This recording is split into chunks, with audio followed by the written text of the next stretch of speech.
अब तक तो आशंका यही थी कि रूस यूक्रेन का बॉर्डर 2022 में वॉर जोन बनेगा। यहां मौजूद बैटल ग्राउंड में दोनों मुल्कों के बीच भीषण युद्ध लड़ा जाएगा। लेकिन किसे पता था कि पुतिन के दिमाग में यूक्रेन पर हमले का कुछ और ही प्लान था, जो अब ब्लू बैटल ग्राउंड में दिखाई दे रहा है।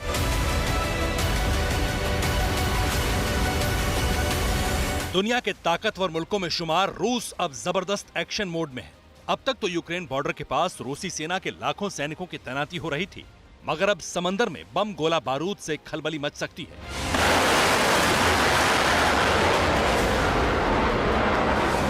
यूक्रेन समेत रूस के तमाम दुश्मनों की मुश्किल बढ़ सकती है, क्योंकि प्रेसिडेंट पुतिन ने अपने शत्रुओं पर प्रहार करने के लिए ब्लू वॉर जोन में अपने सुपर योद्धाओं को उतार दिया।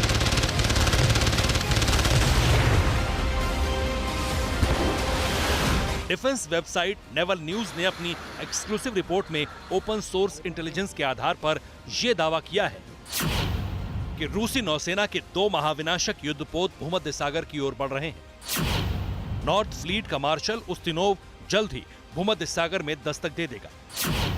इसके अलावा ब्लैक सी में रूस ने स्लाव क्लास के क्रूजर को तैनात किया है। जिन युद्धपोतों को पुतिन ने भूमध्य सागर और काला सागर के मोर्चे पर उतारा है, असल में वो जंगी बेड़े हैं। रूसी नौसेना के सबसे ताकतवर युद्धपोतों में इनकी गिनती होती है।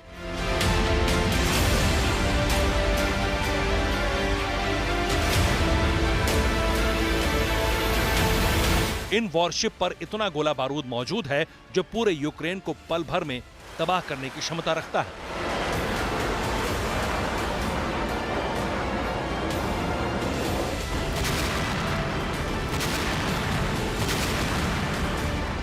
आपको बता दें कि ब्लैक सी का इलाका तो रूस और यूक्रेन की सीमा से सटा है, मगर भूमध्य सागर में इन दोनों देशों की समुद्री सीमा नहीं लगती।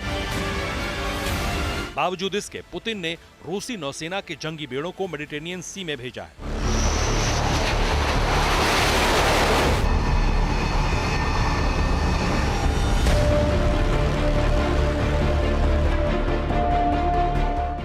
इसका क्लियर मैसेज है नाटो कंट्रीज की घेराबंदी, क्योंकि यूक्रेन क्राइसिस में नाटो खुले तौर पर रूस की खिलाफत कर रहा है। ऐसे में नाटो पर दबाव बढ़ाने के लिए पुतिन ने ब्लैक सी के साथ साथ भूमध्य सागर में भी अपने जंगी बेड़ों को वॉर मोड पर रहने का ऑर्डर दिया है।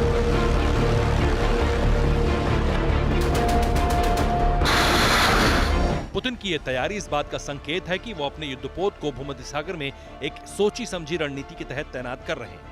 आशंका ये भी जताई जा रही है कि जल्द ही भूमध्य सागर में रूसी नौसेना दूसरे जहाजों को भी भेजेगी। इसके अलावा रूस की परमाणु पनडुब्बियां भी भूमध्य सागर में निगरानी और साइलेंट प्रहार करने के लिए तैनात की जा सकती हैं। मगर बड़ा सवाल यह है कि पुतिन ने अचानक अपनी रणनीति क्यों बदली? क्यों यूक्रेन और नाटो को समंदर के रास्ते घेरेबंदी का प्लान बनाया? तो इसकी वजह अमेरिकी राष्ट्रपति जो बाइडेन का एक बयान है। पहले उसे गौर से सुनिए। लगातार गहराते यूक्रेन संकट के बीच प्रेसिडेंट जो बाइडेन के इस बयान ने सनसनी मचा दी। अमेरिकी राष्ट्रपति ने रूस को खुली चेतावनी दी कि अगर उसने यूक्रेन पर हमला किया तो नॉर्ड स्ट्रीम परियोजना ठप हो जाएगी, उस पर पाबंदी लगा दी जाएगी। आप सोच रहे होंगे जंग के हालात के बीच अचानक ही नॉर्ड स्ट्रीम परियोजना का नाम कैसे आया? इसका रूस और यूक्रेन से क्या वास्ता है और क्यों यूएस प्रेसिडेंट ने अपने इस दांव से पुतिन को परास्त करने का चक्रव्यूह बनाया? ये जानने के लिए आप इस एनिमेशन को देखिए और समझिए। नॉर्ड स्ट्रीम 2 रूस की महत्वाकांक्षी अंडर वाटर गैस पाइपलाइन परियोजना है। इसे पश्चिमी रूस से पूर्वोत्तर जर्मनी तक बिछाया गया है। इस गैस पाइपलाइन की लंबाई करीब 1275 किलोमीटर है और सबसे अहम बात यह है कि इस कंपनी का मालिकाना हक रूस के पास है।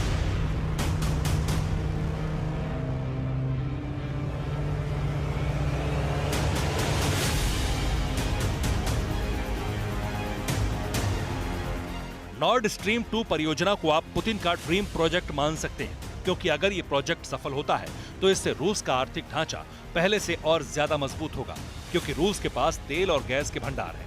मगर इन भंडारों के होने का तभी फायदा है जब इसका कोई खरीदार हो। ऐसे में रूस ने नॉर्ड स्ट्रीम 2 परियोजना के तहत समंदर में पाइपलाइन बिछाई ताकि यूरोपीय देशों में गैस और तेल की सप्लाई की जा सके।